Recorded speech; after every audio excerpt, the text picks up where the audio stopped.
buenas noches. Entonces, tenemos a cargo funciones trigonométricas, Antonio Foca y mi compañero Mario Hoyos.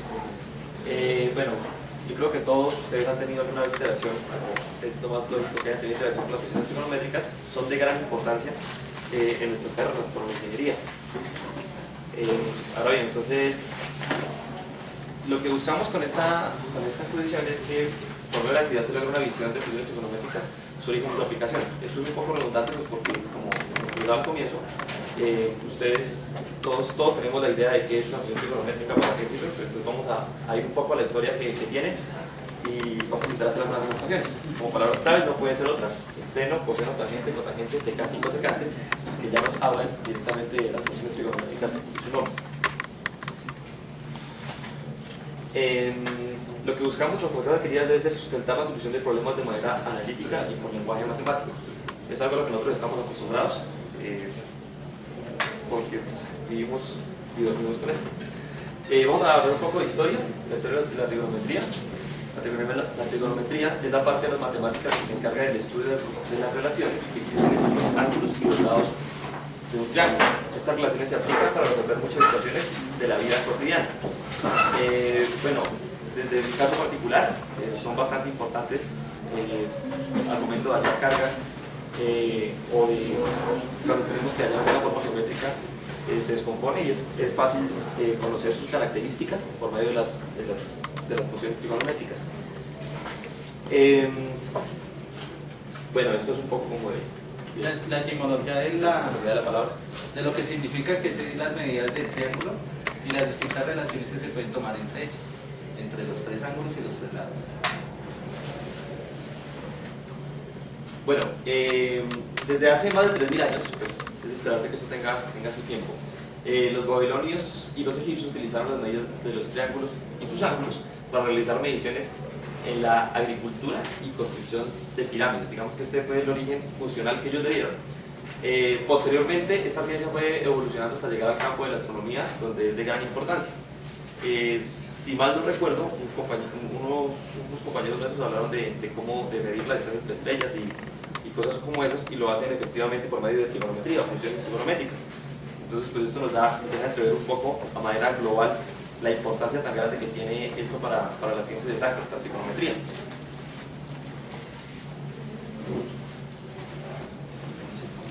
Bueno, acá viene algo muy interesante, muy importante para poder hablar de trigonometría: la definición del círculo geométrico, que es un círculo unitario de radio 1. No sé si de pronto ustedes ya hayan tenido algún tipo de interacción con este círculo. Vamos a hablar un poco acerca de él, pero vamos a intentar demostrar de dónde vienen las funciones trigonométricas y por qué aparecen los valores que aparecen en las tablas que nosotros usamos cotidianamente. Entonces, el círculo unitario es un círculo de radio 1 con centro en el origen del sistema de coordenadas. Esto es el punto 0, 0.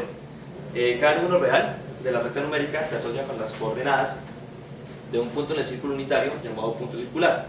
Para eso, luego localizamos el 0 en la recta numérica de manera que coincida con el punto 1 o la coordenada 1, 0 en la unidad del círculo. Como el radio del círculo unitario es 1, entonces se llama círculo unitario, entonces la circunferencia del círculo es entonces el eje real positivo, se enrolla en el sentido... Bueno, acabaste la frase, como el radio es 1, entonces ¿cuánto es la circunferencia del círculo? Pues mira, vuelve atrás. Creo que te falta una vez que, como el radio es 1, entonces la circunferencia del círculo es...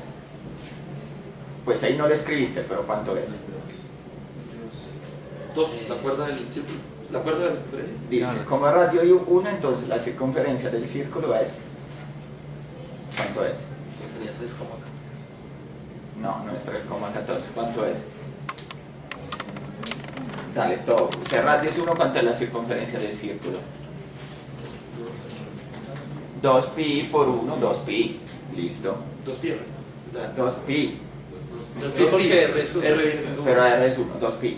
Listo. 2pi. El eje real positivo se enrolla en el sentido contrario a las manecillas del reloj, y el eje real negativo se enrolla en el sentido de las manecillas del reloj. De esta manera, cada número real... Vale, otra cosa te pido, por favor, no leas las diapositivas así. Si todos podemos leerla, pues intenta explicarla como hicieron los compañeros de las otras exposiciones. Vale, con lo que tus pasa palabras. es que, Listo. digamos, esta es una definición que, pues, lo que busco es explicarla, digamos ya con un ejemplo para ser más concisos. Entonces voy a pasar directamente a eso. Si alguien es tan amable de taparla. No, acá mira.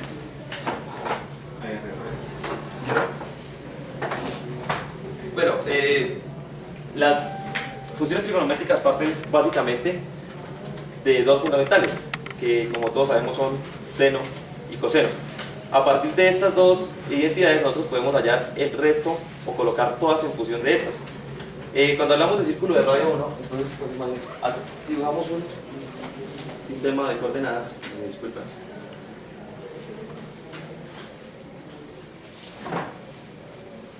XY, y vamos a trazar un círculo, que les pido por favor que se imaginen que sea un círculo, con un radio 1.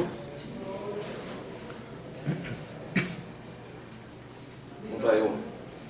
1 puede ser un metro, un centímetro, una unidad. Dentro de este círculo lo que vamos a hacer es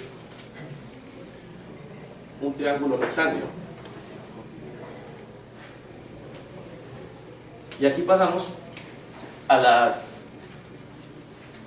identidades, digamos que más básicas. Sabemos que seno, en función de un triángulo rectángulo, sería el cateto opuesto sobre la hipotenusa.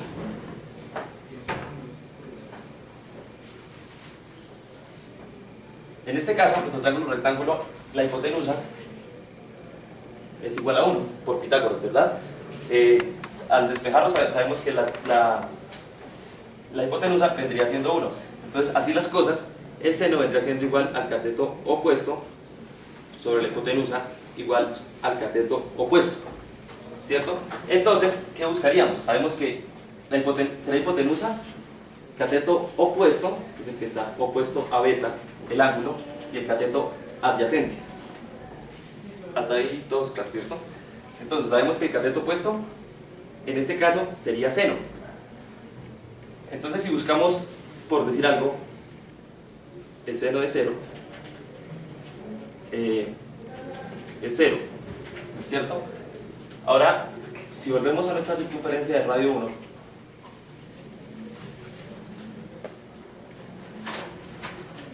y trazamos dentro de esta circunferencia una línea de ángulo 0, estaremos buscando esta distancia, pero esa distancia está muy acostada, está sobre el eje X, entonces sería 0. Por eso encontramos en las tablas que el seno de 0 es 0. Si vamos a otro ángulo, es decir algo,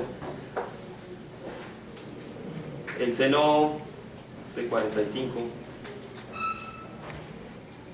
o el seno de 30, que si no estoy mal es 0.5, vamos a ver la misma situación. Supongamos que vamos a trazar una línea a 30 grados. Supongamos que este beta o alfa sea 30. Entonces tenemos acá 30 grados. Si esto estuviera a escala y lo hubiéramos hecho con instrumentos y supiéramos que efectivamente el radio de circunferencia es una unidad, y trazamos esta línea, o sea, dibujamos el cateto opuesto y medimos, debe darnos efectivamente 0.5. Esta es la demostración por la que en las tablas vamos a encontrar que el seno de 30 es 0.5. Ahora imaginémonos el seno de 90 grados. El seno de 90 grados es igual a 1, ¿cierto? Si trazamos una línea ahora a 90 grados respecto del eje X, encontramos que la distancia pues, va a ser toda esta. Efectivamente, el radio completo de la circunferencia, que sería una unidad. Entonces, de ahí es que se construyen las tablas de acuerdo a esta pequeña demostración de radio 1. Igual pasa para coseno, igual pasa para tangente. El compañero pues va a hacer la misma analogía para coseno. Por favor, para entender un poco más gráficamente. Por prender.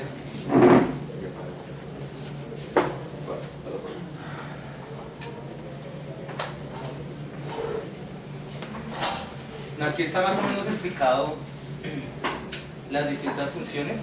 Entonces conocemos que seno viene a ser la distancia que se encuentra entre B y C. Entonces esa es la relación, B y C. Coseno es la relación entre A y el punto C. Entonces, como podemos ver, cuando digamos el ángulo vale 0, el valor del coseno sería 1.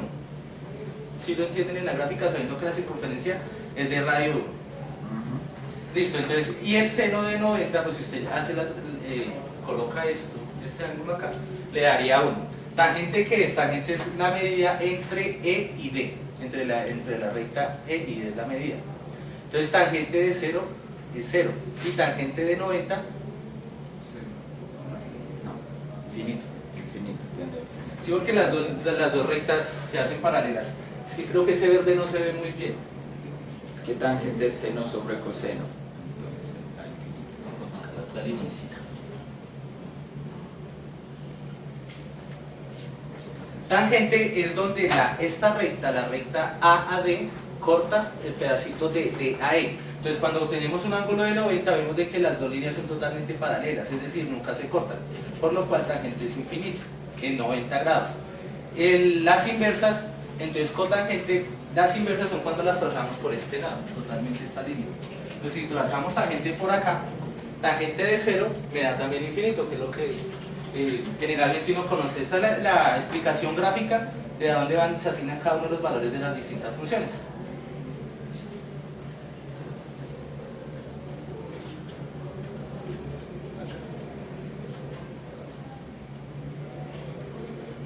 Bueno, acá está, digamos que la circunferencia de la que acabamos, el círculo del que acabamos de hablar.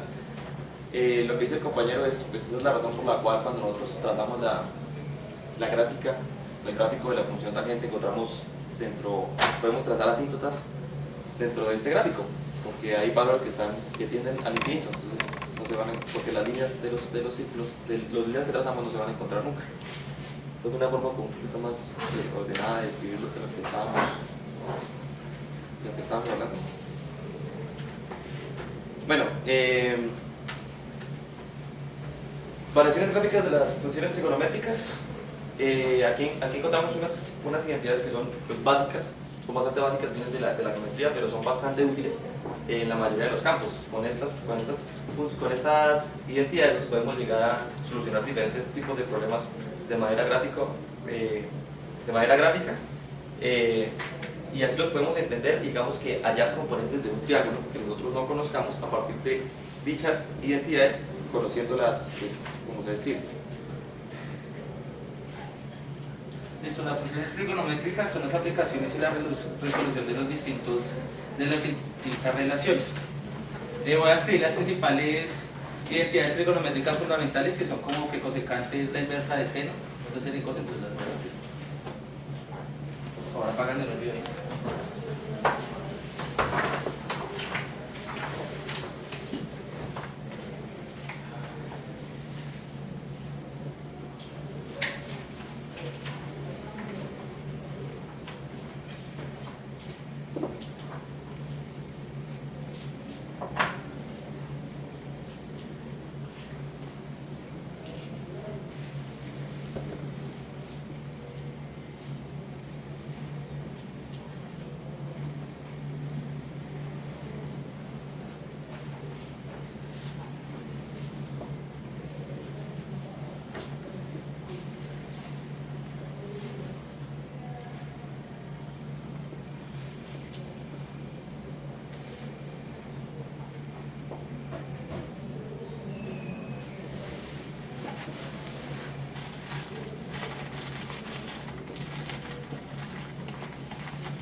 están. Son las identidades trigonométricas fundamentales. Bueno, compañeros, ahora que pues, acabaste la introducción a esto, estas definiciones y estas identidades nos sirven para solucionar diferentes tipos de problemas. Existen, bueno, diversa cantidad de demostraciones. En este momento les voy a hacer una, digamos que para mostrar digamos que la importancia que tienen el poder que pueden llegar a tener a la hora de que nosotros tenemos un problema y no queramos conocer una en función de las otras. Entonces voy a hacer esta pequeña demostración, que es tangente de x menos cotangente de x sobre tangente de x más cotangente de x, que es igual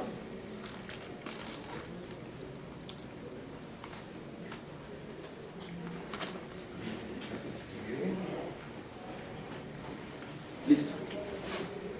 Aparentemente, si uno las ve así a primera vista, bueno, sabría que tiene que empezar a hacer algunos, digamos que a reemplazar algunas cosas para poder llegar, para que el lado izquierdo sea consecuente y obviamente se cumpla la igualdad de que el lado izquierdo sea igual al lado derecho.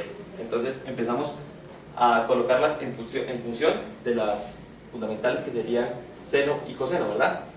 Entonces tangente de x por definición sabemos que es seno de x sobre coseno de x. Sabemos que cotangente de x es coseno de x sobre el seno de x. Abajo tendríamos que hacer exactamente lo mismo.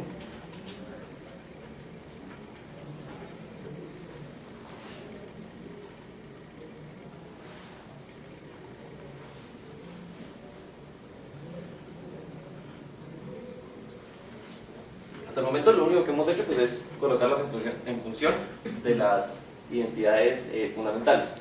Ahora conseguimos pues, aplicarle un poquito de cálculo a esto, de matemáticas a esto, y empezamos vemos que arriba tenemos una resta de funciones heterogéneas. Y por definición, pues las operamos y sabemos que lo que hacemos es lo que todos conocemos como la ley de la carita feliz. Seno de x por seno de x nos daría seno cuadrado de x menos coseno cuadrado de x sobre el producto de coseno de x por seno de x. Entonces daría coseno de x por el seno de x. Pero esto es solo el numerador de la fracción que tenemos ahí escrita.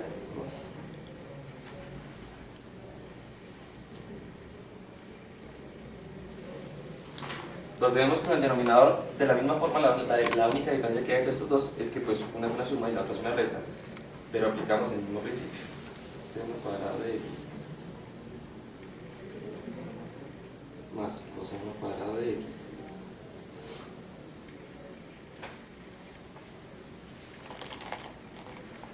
sobre coseno de x por seno de x.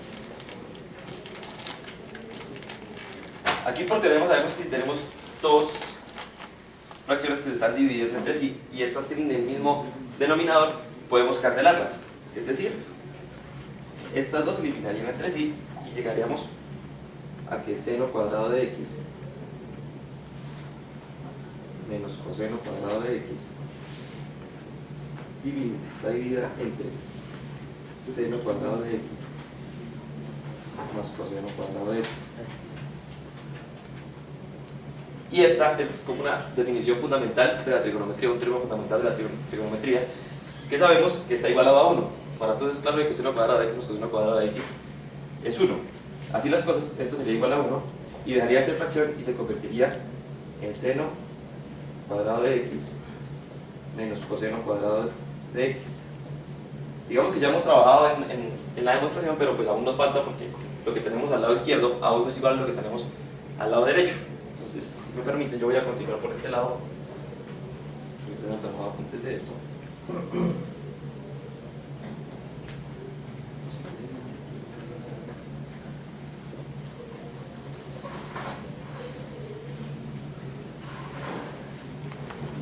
Entonces quedamos en que nos queda seno cuadrado de x menos coseno cuadrado de x, y esto debe de ser igual, no, menos debe ser igual a 2 seno cuadrado de x. Para continuar, lo que podemos recurrir es nuevamente al teorema fundamental de la trigonometría. Lo escribimos acá: seno cuadrado de x más coseno cuadrado de x es igual a 1. Podemos despejar coseno de este teorema y decimos que coseno cuadrado de x es igual a 1 menos seno cuadrado de x. ¿Verdad? ¿Cierto? Ahora lo que hacemos es, en la parte que nos queda del lado derecho, reemplazamos seno cuadrado de x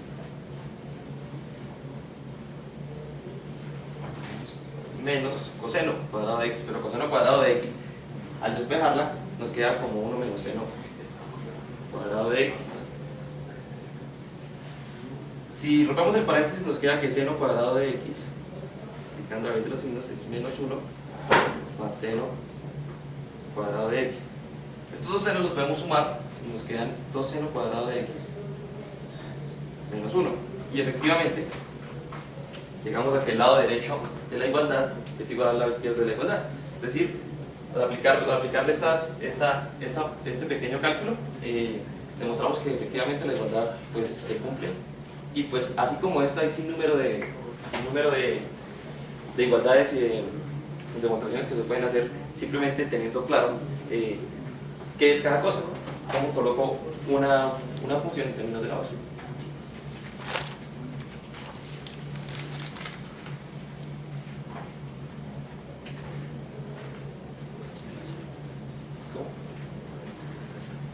Listo.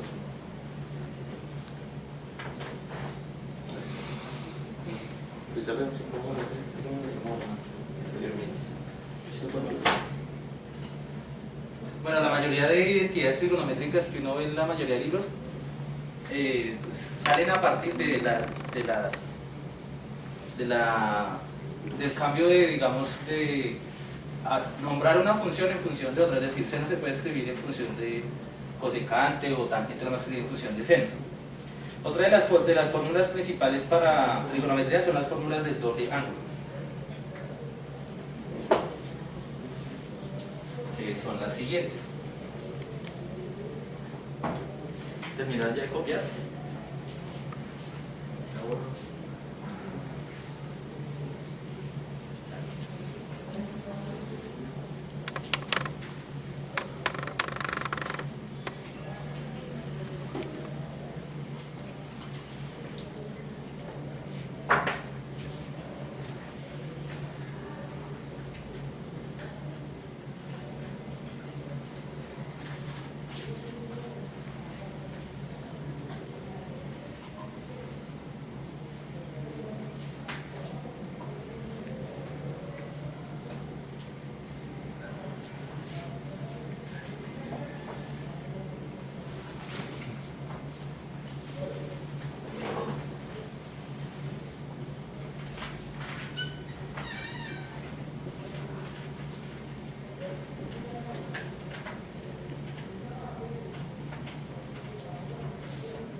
Estas son las fórmulas del doble ángulo, las que más se utilizan. Estas fórmulas pues, son bastante importantes digamos, bueno, en integral todos sabemos que también hay un método de integración que es la integración trigonométrica, que sería muy difícil de abordar si uno no tiene claridad acerca de estos conceptos. Y en ecuaciones diferenciales también es bastante importante a la hora de, digamos que, transformar o colocar una ecuación en una que sea equivalente y así poder llegar a la solución. De otra forma, pues digamos que las herramientas que uno adquiere no serían suficientes para llegar a solucionar el problema con el cual nos enfrentamos si no tenemos conocimiento de estas fórmulas del doble ángulo, de ángulo doble, y pues las que habíamos colocado anteriormente. Por eso es bien importante saber de dónde salen y pues el momento justo el momento en el que debemos aplicarlo, porque esto digamos que nos facilita la vida si tenemos conocimiento acerca de esto. Listo. Bueno, pues de trigonometría podemos hablar bastante, pero pues esto a grosso modo es como la forma de hacer un breve repaso de todo este tema. Es muy Eso importante. tiene más cosas como teoremas de los senos, teoremas del coseno y eso. Sí, efectivamente, pues Efectivamente sí, eso es trigonometría también. claro, todo es trigonometría, pero esto es lo mismo que hacen relacionar los ángulos, los lados de los triángulos con sus respectivos ángulos. Lo primero que dijimos, pues, lo primero que abordamos fue esa Listo, cuestión. pero entonces sabrías explicar, ya acabaron, no tiene nada más. Pues nos queda lo de Fourier. Y ya de trigonometría nada más. Ven, prueba a explicar el teorema del seno y de los cosenos, que sí, tiene razón, derivan de eso que explicaron del triángulo. El teorema de los senos se refiere a la semejanza entre los distintos senos, ¿cierto? Mira. Seno de A sobre A igual a seno de B sobre A. Exacto, ese es uno. Y el otro es el teorema de los cosenos, que es la Pitágora extendido. O sea, como el teorema de Pitágora, pero vale para ángulos también no rectos. Ese es coseno al cuadrado más seno al cuadrado igual a 1. No, eso no es el teorema. Mira, busquemos acá en Wikipedia si hay algo entonces. Teorema de los senos. Este es uno. ¿Sabe uno de los dos explicar lo que quiere decir? Me abres ese por favor. Este es uno. Lo que me dijiste sobre seno, se saben explicar. Es como lo que se refiere a la semejanza o proporción entre los distintos ángulos. O sea, cuando tú tienes un lado y dos ángulos, dos lados, un ángulo y eso. Y esto es teorema de los cosenos.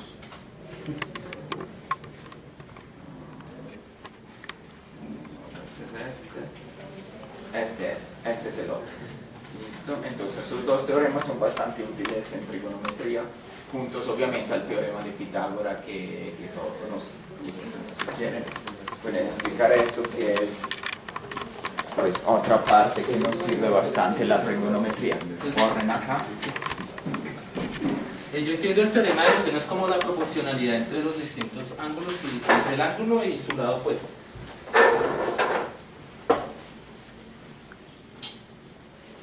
Pues si quieres, te cierro esto, igual tú lo tienes ahí.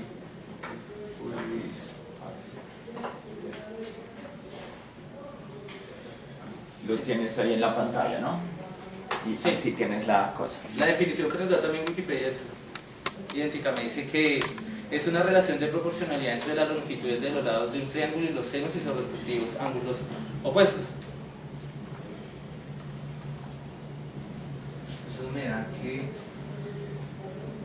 el lado A sobre el seno de A es igual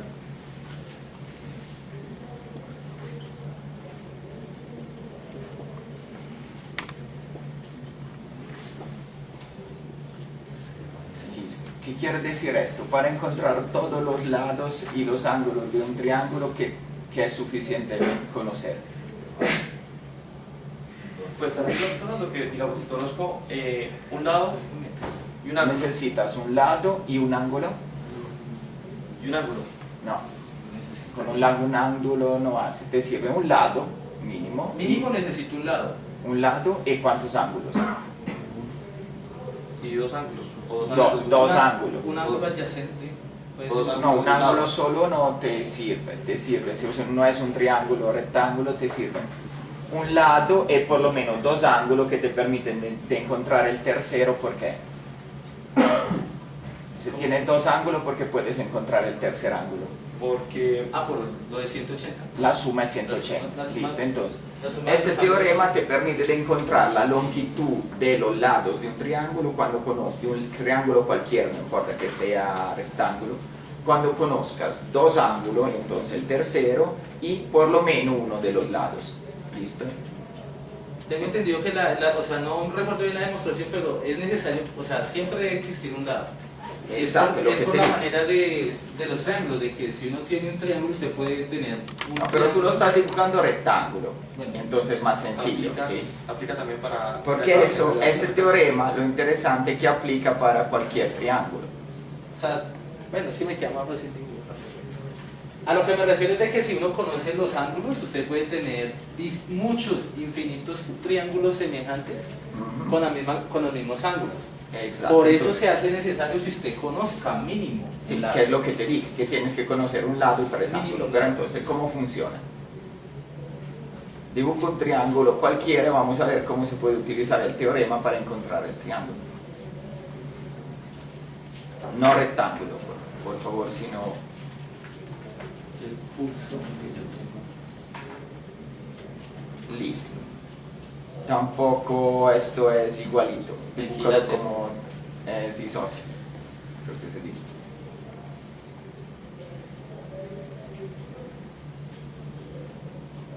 Listo. Entonces, pongamos que los dos ángulos, llámalo alfa, beta y A o A, B, C, como quieras. Entonces, ¿a cuánto será? Será por ahí 30 grados. El otro será un poco más, 40 grados. Correcto. ¿Cuántos grados es C? 110. 110, 70, 110. Entonces C es 110. Y entonces ahora yo te digo que el lado AB es 10 metros. AB. O sea, el lado, vale, de A a B es 10 metros. ¿Cómo utilizas el teorema para encontrar los otros dos lados, CB y CA? Listo, entonces tengo la ¿Cómo?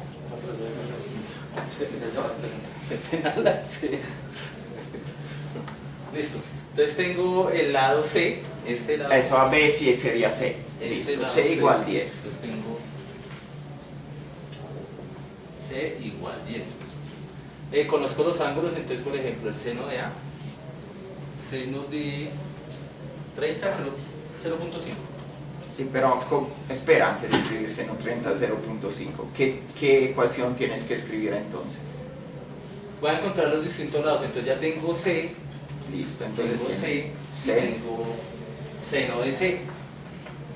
Correcto. Tengo B, puedo utilizar este pedacito, Para encontrar B. B. Listo, entonces dale. igual lo puedo girar, ¿cierto? Sí, sí, sí. O sea, esto es igual, tengo entendido que esto es igual por semejanza que seno de B sobre B es igual a seno sobre Pero C. sí, no tiene mucho sentido voltearlo, porque ¿tú qué No, pues, quieres encontrar? Lo que puede... Lo tiene ¿Tú qué quieres encontrar en esa Sí, ecuación? necesito encontrar B.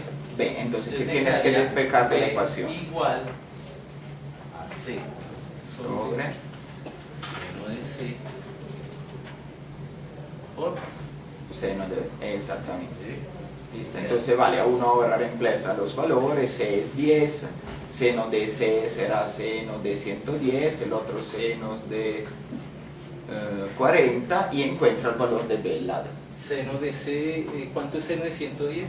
Vale, ahora no hagamos los cálculos, igual ya está, listo. Entonces este teorema que le sirve, que es bastante útil cuando trabajan con vectores, varias cosas, para encontrar si tienen un lado y dos ángulos, para encontrar pues los otros dos lados. Listo, ese es uno de los que te decía. El otro teorema, que es Pitágoras extendido. Vale, Pitágoras todos los conocen, ¿correcto?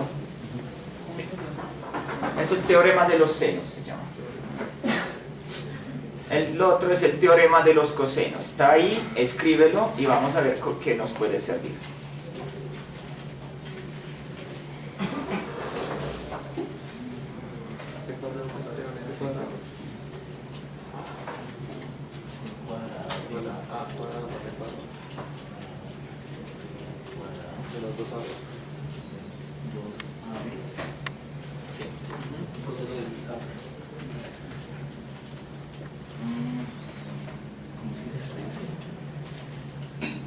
Listo, ya más. Listo. Más o menos Y este es el dibuja, ángulo que debe porfa, estar entre dibuja estos un dos. triángulo como está ahí y con esos lados, si no, no sabemos qué es A, B, C. Dibuja el triángulo que está ahí.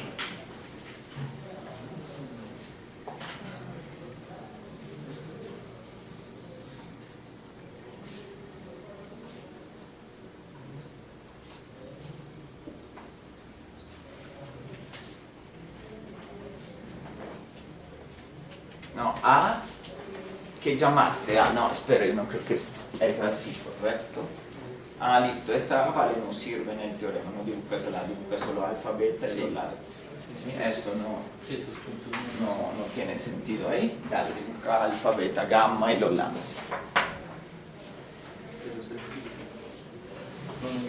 no, esos son los datos. Beta y te falta alfa.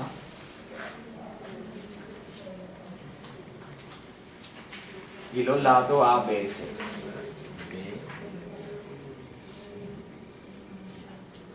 Entonces, ¿cuándo te sirve este teorema? Cuando conoces, ¿qué tienes que conocer en este caso? El de antes te servía conociendo dos ángulos y un lado, ¿correcto? Necesito el ángulo entre los dos lados que me están dando. Exacto, o sea, necesitas fundamentalmente conocer dos lados y un ángulo. O sea, le sirve en el caso opuesto, en lugar que conocer dos ángulos, un lado es conociendo dos lados y el ángulo entre ellos. ¿Sí? ¿Cómo podemos utilizarlo entonces? Vamos a ver, Sería pongamos. dándole valores a... Ahí es la C, simplemente es, tenemos la longitud de A, la longitud de B, y eso sería Pitágoras, pero como el lado no es el ángulo gamma, esto que es una gamma, ¿sí? Este ángulo no es 90 grados, entonces introducimos esta parte que es menos 2AB al cuadrado, o menos 2AB por el coseno de gamma. Una pregunta, o sea, generalmente uno se basa en un triángulo rectángulo, pero como tal uno aplica la trigonometría para cualquier tipo de triángulo. Exacto, eso es lo que le iba a decir, la trigonometría no es solo para triángulo, rectángulo, sí, los de antes y tampoco estos son rectángulos. Si este gamma fuera 90 grados, ¿cómo se reduce este teorema? ¿Cuánto vale el coseno de 90? Queda solo Pitágoras. Exacto, coseno de 90, ¿cuánto te da? Cero. Cero. Entonces esta parte se cancela y quedaría C al cuadrado igual a esto al cuadrado más esto al cuadrado, que sería Pitágoras. ¿Listo? Como este ángulo no es 90, tenemos que restarle esa parte, menos 2AB por el coseno de este ángulo, y encontramos la longitud de este lado. ¿Listo? Entonces esos dos teoremas son bastante útiles. ¿Usted lo conoce como teorema de coseno y también como Pitágoras extendido es? Pues el teorema del coseno, o denominado también ley de cosenos, ¿sí? Es una generalización del teorema de Pitágoras. O sea, no lo conozco yo, todo el mundo lo conoce como teorema del coseno, ley de coseno. Listo. ¿Qué más cosas nos pueden servir mucho en trigonometría? Cuando trabajamos con vectores, por ejemplo, tenemos este vector. Los vectores se pueden medir, o sea, con longitud, magnitud y ángulo. ¿Listo? Entonces pongamos este vector así. Tiene este ángulo θ y esto que es 60. Vale, llamámoslo A. ¿Qué es la longitud? No, llamámoslo, este es el vector A, llamámoslo así, A. Y esto sería el vector A dibujado así. Entonces, esta es su longitud, magnitud, y esto es el ángulo del vector con respecto a la horizontal, ¿no? ¿Cómo encontramos en este caso la componente vertical y horizontal? Eso es muy sencillo, ¿cómo hacemos? Eso es una cosa que tenemos que hacer todo el tiempo trabajando con Yo vectores. supongo que este es de 90 grados. Sí, pues eso tiene que ser 90 grados porque estoy buscando las dos componentes. Entonces, esto es un vector. Ustedes saben, los vectores se pueden indicar o con componentes o con magnitud de dirección. Entonces, este vector lo podemos escribir A igual alfa la magnitud y, o sea, a la magnitud y teta la dirección. ¿Sí? O lo podemos escribir A igual a X y a Y. ¿Listo? Donde a X y a Y son las componentes horizontales, vertical del vector. Esto sería a X y esto sería a Y. ¿Sí? Esto sería en coordenadas polares y esto en coordenadas cartesianas. ¿Listo? Cuando tengamos esto y esto, ¿cómo encontramos esos dos lados? Según lo que dijeron antes de definición de senos y cosenos. Bueno, entonces conocemos esto y conocemos el ángulo, ¿cierto? Sí. Entonces, pues yo me lo imaginaría como conocer la hipotenusa y conocer beta o algo, bueno, el ángulo. Entonces, ¿Cuál es la definición de coseno y de seno? entonces, seno es igual a cateto opuesto sobre el hipotenusa. Listo. En este caso, el cateto opuesto, ¿cómo se llama? El cateto opuesto en este caso sería AY. Sí. Entonces necesito AY. ¿Sí? Sí, yo lo quiero. Cateto opuesto sería Y, el hipotenusa sería A. Entonces puedo reescribirlo como seno, en este caso, de teta, si lo conozco, como el cateto opuesto que sería AY sobre A. Conociendo el ángulo, lo que puedo hacer es despejar de esta igualdad a Y. Listo, entonces yo quiero a Y. Entonces, AY sería igual a seno de teta. Listo. Vale, esto no tienen cada vez que hacer todos esos pasos, no se demora mucho. Ya saben, esto es el vertical, esto es el horizontal. Esto por el seno de esto nos da esto. O sea, la hipotenusa por el seno del ángulo opuesto nos da la vertical y la hipotenusa por el seno coseno para esto. Por el coseno del ángulo incluido nos da esto. Listo, entonces esas dos relaciones nos sirven mucho, ¿sí?, para encontrar los componentes de un vector. Al contrario, si yo conozco a Y y a X, ¿cómo encuentro A y teta? También esta es trigonometría. ¿Puedo volver a hacerlo con la trigonometría? Sí. Ese se Yo conozco. conozco a Y y a X. Entonces AY y AX. Sí, no conozco teta, No conozco. tengo que encontrar A y Entonces teta. tengo el seno de un No te sirve el seno. bueno, entonces Vale, A lo encuentras, como dice el compañero, con Pitágoras, ¿verdad? ¿Cómo encuentras A? Se conoce a Y y a X. entonces partimos de que h cuadrado es igual a cuadrado más b cuadrado y de raíz de h igual a Pero de allí el nombre que es, no hay ni H ni A y B, ¿cómo es en en este este caso? caso sería que a Es igual a y cuadrado. bueno, a cuadrado es igual a y cuadrado más ax cuadrado. Entonces A es igual a A la raíz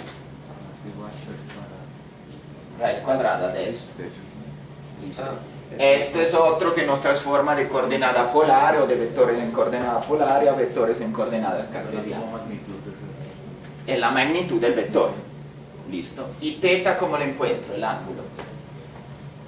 Se conozco a Y y a X. No nos sirve el seno, nos sirve otra función trigonométrica. ¿Cuál? Tangente, ¿verdad? Porque sabemos que tangente de teta igual Y sobre X. Tangente de teta igual tangente de teta es igual a Y a y sobre a X. ax. Entonces, teta es igual a, Entonces teta que es otra cosa que no vi que definieron en la tangente, la menú 1, arco tangente. Listo. Esa es la otra. Son entonces 1, 2, 3, 4 relaciones que nos pasan de vector en coordenada cartesiana o polar, o si quieren de magnitud y dirección a componentes. Listo, entonces eso es importante. Estas funciones las nombraron las funciones inversas, no. no. No, también esto es trigonometría. Entonces, Ustedes nombraron tangente, cotangente, secante, cosecante, todo eso. Pero cada función tiene la inversa. O sea, tenemos seno y de alfa y seno a la menos 1 de un valor numérico. ¿Qué quiere decir seno menos 1 y cómo se llama? Es la inversa. Sí, ustedes llamaron inversa las otras funciones, realmente las funciones inversas son esta. ¿Y cómo se llama? ¿Cómo se lee? Seno a la menos 1 se llama arcoseno. Arcseno, arcoseno, arcotangente. ¿Vale? Es la función inversa, la que enseñaron ustedes no son funciones inversas. ¿Sí? Inversa quiere decir que en este caso tenemos un ángulo y encontramos un valor numérico, ahí del valor numérico derivamos el ángulo. O sea, si hacemos seno de seno a la menos 1, nos devuelve el valor inicial. Listo, es la función inversa. ¿Listo? Entonces, esta es la sola función inversa trigonométrica. Listo. Le faltaba bastante a su exposición. ¿Qué más tienen de Fourier? ¿O qué más tienen en la exposición? Los temas de Fourier. Listo, dale, vemos esto. ¿Aquí algunos ya vieron Fourier?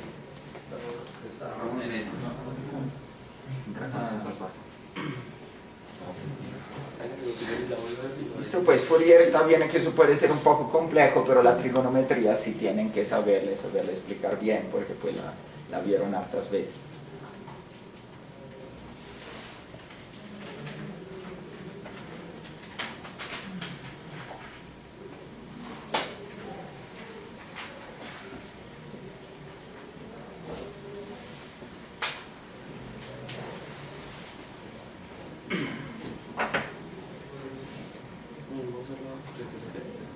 Sí, sí, igual. Yo defino acá.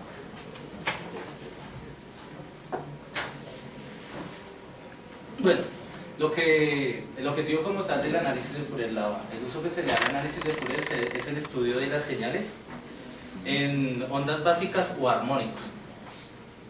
Entonces se utiliza bastante en electrónica. Entonces va a ser una representación de lo que entiendo como análisis de Fourier, basándonos, digamos, en una señal de menos 1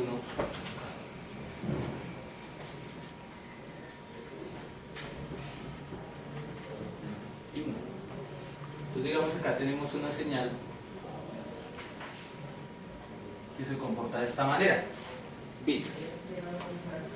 En versión análoga sería, digamos, que una señal que hace más o menos esto. Listo. Entonces cuando queremos describir una onda de esa manera, lo que hace el análisis de Fourier a través de las series de Fourier es aproximarnos cada vez más al valor real de la función. Entonces si nosotros hacemos una función de manera senoidal, digamos que esto la representa en una sola parte, pero nos hace falta esta serie de cositas, estos espacios. Correcto. Cuando nosotros hacemos varias series de Fourier al infinito, la cantidad de funciones, tengo entendido que lo que busca es representar cualquier función en función de senos y cosenos a través de una serie infinita.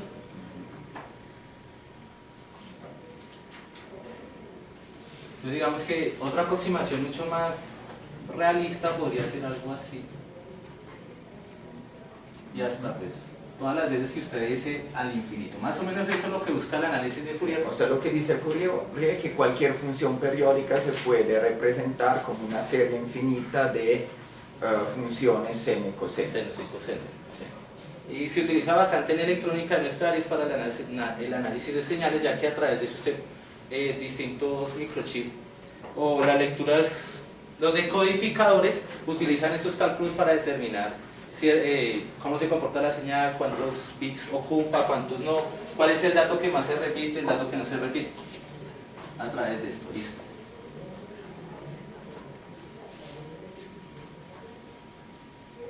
Listo, ahora sí, por favor.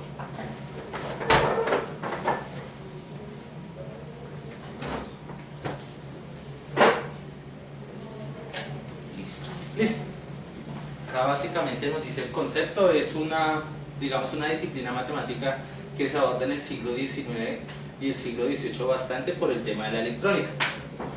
Entonces lo que busca es eso, que cualquier función periódica o armónica, que tengo entendido que se refiere a periódica, se puede representar como una función infinita de sumas de cosenos y senos. Eso es un poco de historias acerca de la persona a la que se le da el nombre de este tipo de cálculo, Joseph Fourier, en 1807.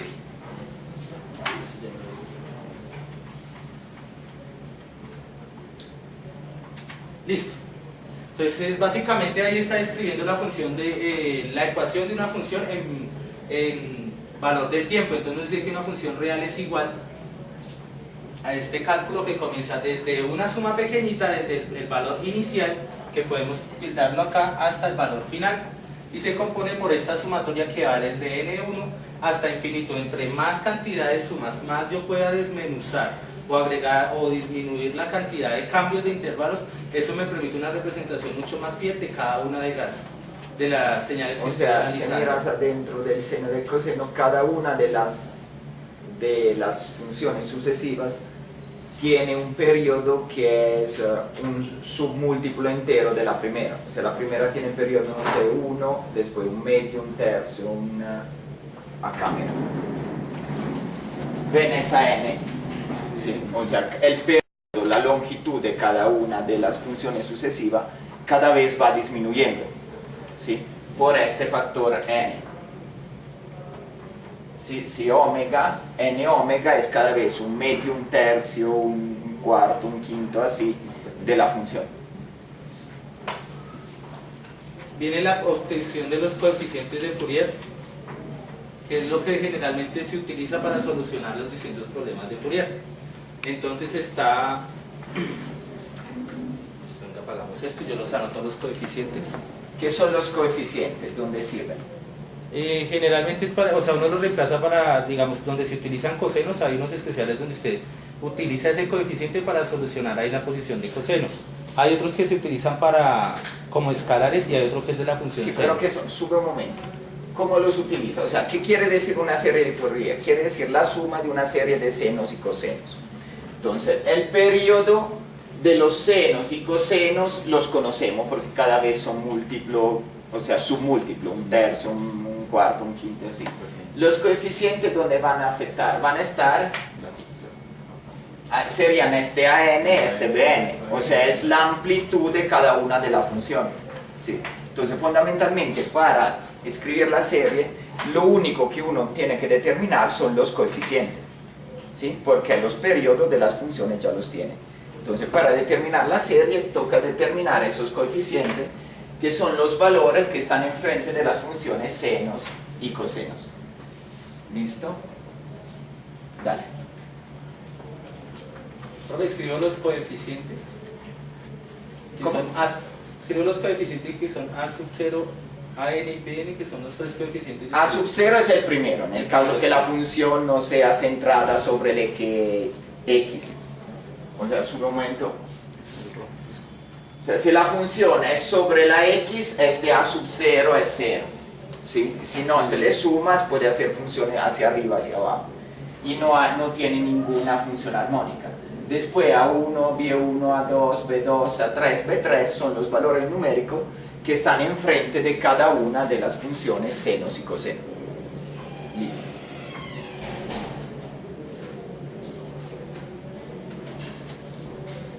Esta es la obtención de los coeficientes. Digamos que la demostración que se obtiene es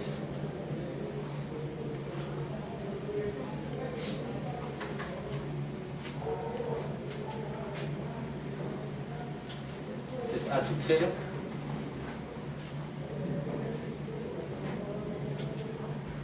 bueno, lo que yo entiendo como armónicos es que nosotros tenemos una función que es periódica y a través de sumarle coeficientes o multiplicarlos por otros valores nos da una serie de funciones similares semejantes a esa misma. No, armónico quiere decir fundamentalmente el valor de la n. Si la primera armónica es con n igual a 1, o sea, la primera función de base. ¿Sí? N igual a 2 es la función que tiene periodo la mitad, n igual a 3 la función que tiene periodo un tercio, así. O sea, la primera armónica es, pues si fuera sonido, la frecuencia fundamental del sonido, la segunda es la frecuencia que es doble, la frecuencia que es triple, 4, 5, 6, 10 veces. Esos son, quiere decir, los armónicos. Listo, más grande el número de armónicos, aumenta o disminuye la precisión de la serie. Bueno, sí, me lo preguntan los compañeros, pero sí aumenta. Más armónicos ponemos, más la serie se acerca a la forma original de la función. Por n que tiende a infinito, ¿sí? Vamos a llegar a la función originaria, que es el teorema de Fourier, que dice que cualquier función se puede aproximar como una serie infinita de armónicos de ese tipo. Listo. O sea, por ejemplo, esta se puede aproximar con, esa será la primera armónica, una segunda así, una tercera, una cuarta, y si ponemos infinita, logramos recrear exactamente esta función. O sea, cualquier función periódica se puede recrear así. Listo.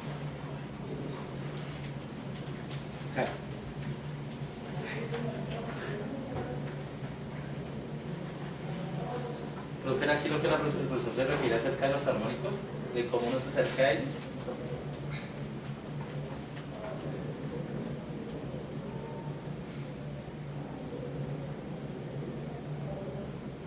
Sí, estoy esperando. Listo, acá hay un ejercicio de cómo se va a solucionar cómo se soluciona este ejercicio. La verdad no lo entiendo muy bien. Pues la verdad no lo entiendes porque ni miraron, eso lo bajaron de internet, están intentando explicarlo a los compañeros, ¿vale? Sin haberlo ni entendido ni mirado. Vale, yo diría que la exposición de hoy se acaba acá porque pues no les sirve mucho perder tiempo con eso, ¿sí? Entonces, vale, si quieres para esto, ya hablo con ustedes.